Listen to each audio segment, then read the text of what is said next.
So let's remove the liquid mask. You can see where these areas are. They're spotty. It's because it's like a rubber cement type of texture. So I'm just gonna use my finger and rub these off.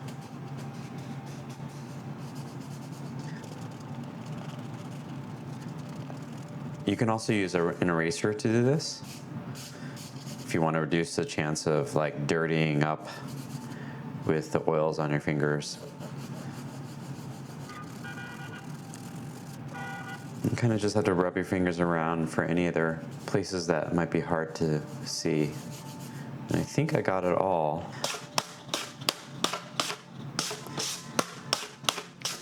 Now you can see the white of the paper showing through as highlights. These are the places that I reserved to be the very brightest parts of the camera. It helps to provide some depth, and it increases the dynamic range of the entire painting. So now we have the range of values going from the very brightest white, which is the paper, and that represents the brightest light in the scene, and going all the way down to the darkest areas, multiple layers of Payne's gray on top of each other, and that will help fill in the spectrum of values, and hopefully altogether works to make a convincing camera. And we'll continue now by filling in some more details and just trying to complete certain areas that are still in need of some more accuracy, and also lifting out certain parts where there might be like slivers of light, and those will just be lifting off the Payne's gray and revealing the green wash underneath, and that should also help convince us of the volume of the camera. So I'm going to go to a smaller brush, go with my Payne's gray.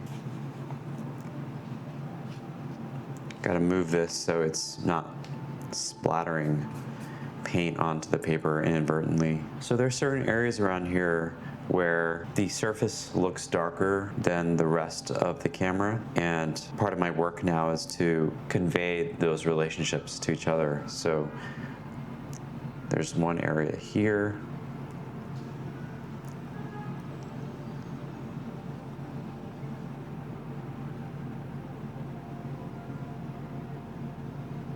And some of this I'll have to fix by going back in using a finer brush.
And I'm going to work on the lens further.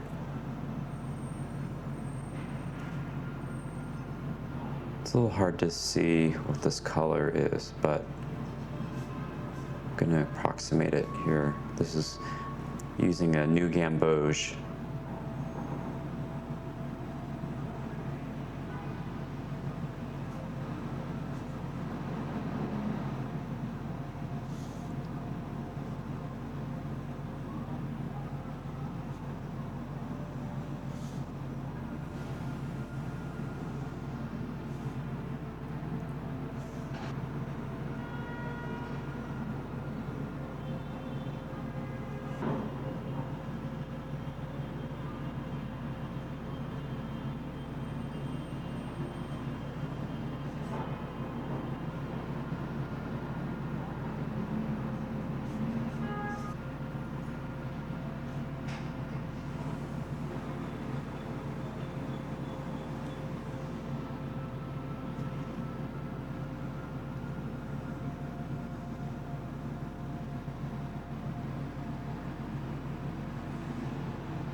So now I'm just gonna do some more fine tuning. I'm gonna try to clean up some of these areas, make them a little brighter by lifting up some of the Payne's gray that I painted. And this is the process, this is the stage where I'm refining and teasing out more accurate shapes that I want to show. These are the things that when I look back on the painting help me to feel comfortable that I've captured something in the way that I feel like I should, especially like this camera, which I'm very familiar with. So if proportions are only slightly off, it's not going to bother me too much, but there are some things that I want to make sure I capture. And you know, I'm sure there are Canon AE1 aficionados out there who can spot things that are just way off about this if they look at it closely, but I'm not too worried about those folks. It's more about if I feel comfortable enough with how I've captured it. And lifting can also help with trying to capture some of the reflections, which just also help make it feel more real, like the reflections here under the just in front of the hot shoe. The hot shoe is this area right here where there's a bracket and you can slide in a flash. So I think that's at a pretty good place. It's not perfect, but I'm not trying to get perfect. I'm trying to get convincing. Getting these little touches correct is pretty fun, actually. I like drawing out these details, and I like trying to capture the fine details of something that, you know, people often will recognize, but they've never sat down to just observe and look at something very closely.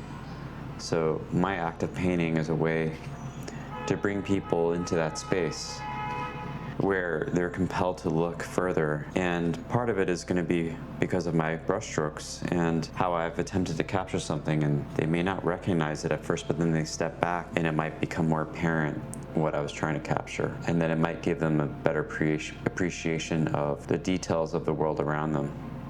And that's really what a lot of my art, I think, does, because it contemplates mundane scenes and invites people to look at things with fresh eyes.